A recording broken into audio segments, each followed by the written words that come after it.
महाराज, मेरी एक ही इकलौती पुत्री है संगीता, जिसकी उम्र 18 वर्ष हो गई है। अब उसके विवाह के लिए मुझे चिंता हो गई है। आसपास के सारे जमींदार को खबर पहुंचा दी है, उन्हें तस्वीरें भी भेज दी है। आपकी पुत्री बहुत सुंदर है, उसके साथ विवाह के लिए तो कोई भी राजकुमार उत्सुक होगा हुजूर। ये बात तो आपने बहुत सही कही महाराज, लेकिन मेरी बेटी जिसको सबसे ज्यादा पसंद करेगी उसी के साथ मैं उसका विवाह करना चाहता हूँ। मैंने भी तस्वीरें देख ली है। बिल्कुल हुजूर, वैसा ही होगा, वैसा ही होगा। मैं अभी लोगों को बोल देता हूँ।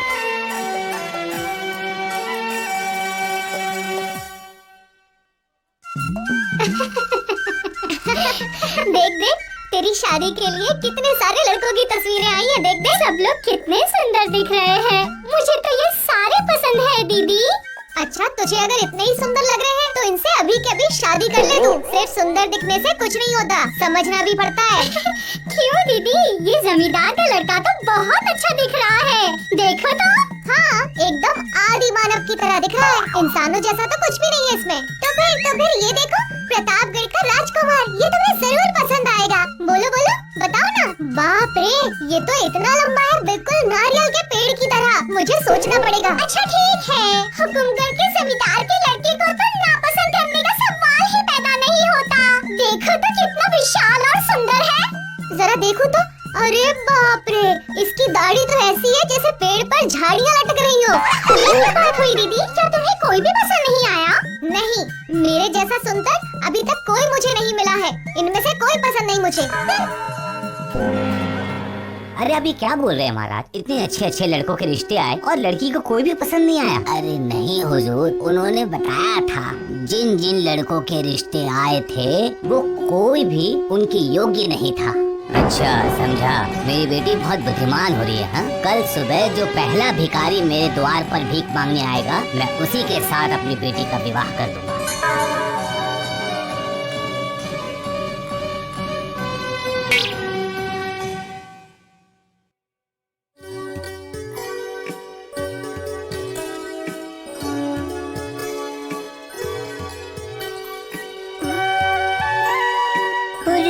हुजूर, एक भिखारी आया है भीख मांगने। अच्छा अच्छा, उसे अंदर ले आओ। प्रणाम हुजूर।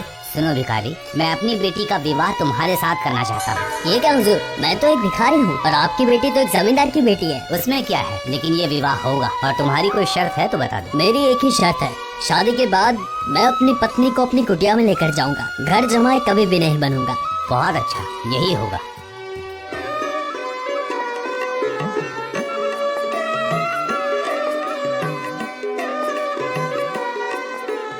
हे भिखारी दामाद, आज से मेरी बेटी का सारा सुख दुख तुम्हारी जिम्मेदारी है। हुजूर, मैं आपकी बेटी को सारी खुशियाँ देने के लिए हमेशा तैयार रहूंगा।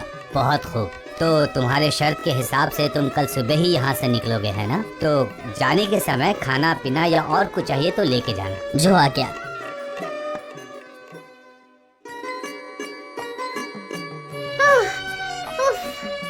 अजी सुनते हो, पिताजी ने जो खाना और पानी दिया था वो सब खत्म हो गया। अब हम लोग क्या करेंगे? भीख मांगेंगे, कोई ना कोई कुछ ना कुछ तो दे ही देगा, देख लेना। हाँ, मैं भीख मांगूंगी? जमींदार शंकर नारायण की इकलौती बेटी भीख मांगेगी क्या? संगीता, तुम अभी एक भिखारी की पत्नी हो, भिखारन हो। मैं गाना गाकर भीख मांग कर ही खाता हूँ। हाँ ठीक है, मैं समझ गई। लेकिन अब मैं और नहीं चल पाऊंगी। वहाँ देखो, सामने एक बगीचा है, वहाँ पर चलकर थोड़ा आराम कर लेते हैं। उफ। हाँ ठीक है, चलो।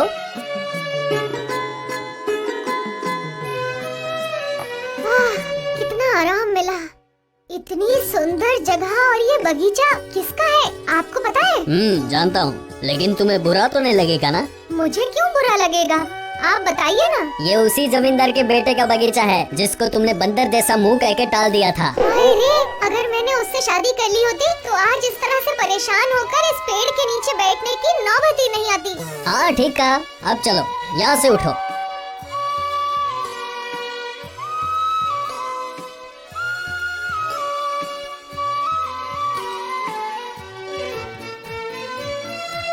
अरे वाह, ये सुंदर फसल किसकी है? आपको पता है किसकी है ये जमीन? जानता हूँ, लेकिन तुम नहीं सुनोगे तो अच्छा है। अरे नहीं लगेगा, आप बताइए ना किसकी है जमीन? ये जमीन प्रतापगढ़ के छोटे राजकुमार की है, जिसे तुमने नारियल के पेड़ के जैसा लंबा कह के टाल दिया था। हाय हाय, अगर मैंने उससे शादी कर ली होती तो आज रोटी के लिए मुझे भीख नहीं मांगनी पड़ती।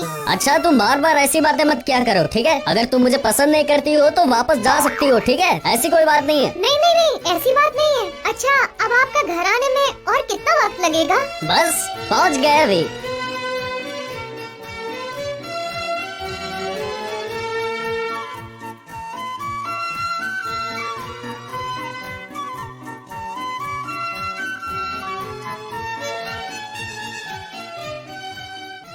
आओ, ये घर मेरा है और आज से ये घर तुम्हारा भी हुआ। अब घर चलाने के लिए कुछ तो बंदोबस्त करना होगा ना? हाँ, वो तो करना ही होगा, वरना मुझसे चला नहीं जाएगा। क्या तुम टोकरी बना सकती हो? मैं जंगल से कुछ लकड़ियाँ लेकर आता हूँ, जिसे बेचकर हमारा घर चले। नहीं, मुझे नहीं आता। ओह, तो तुम क्या चरखा चलाना जानती हो, ताकि हमारा उससे घर चल सके? नहीं, मुझे वो भी नहीं आता। ओह, ठीक है। तो क्या तुम मिठाई बना सकती हो, मिठाई बेचकर हमारा घर चल सके? नहीं, बिल्कुल नहीं आता। अब क्या, मैं मिट्टी खोद कर लेकर आता हूँ। मैं मिट्टी की हांडियाँ बनाऊंगा और तुम बाजार में जाकर बेच कर आना उसे। हाँ, वो तो मुझे बहुत अच्छे से आता है।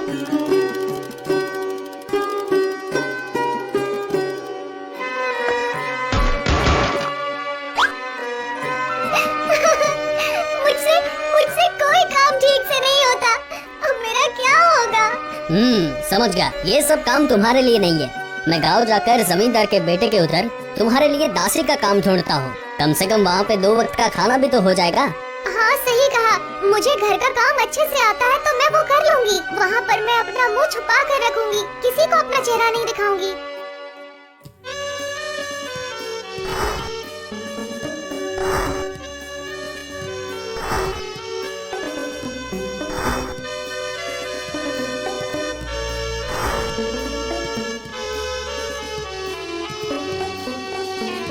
ये क्या?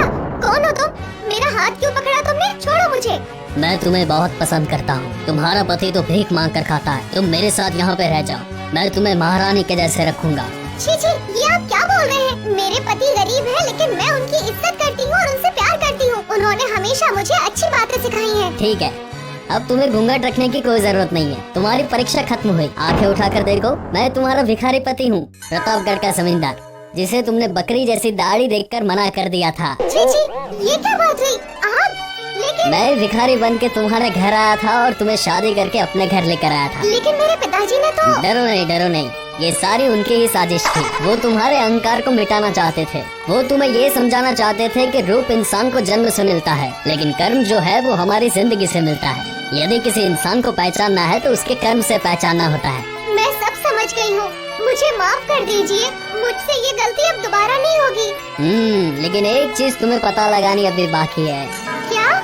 मेरी दाढ़ी में कितनी सारी जुएं हैं।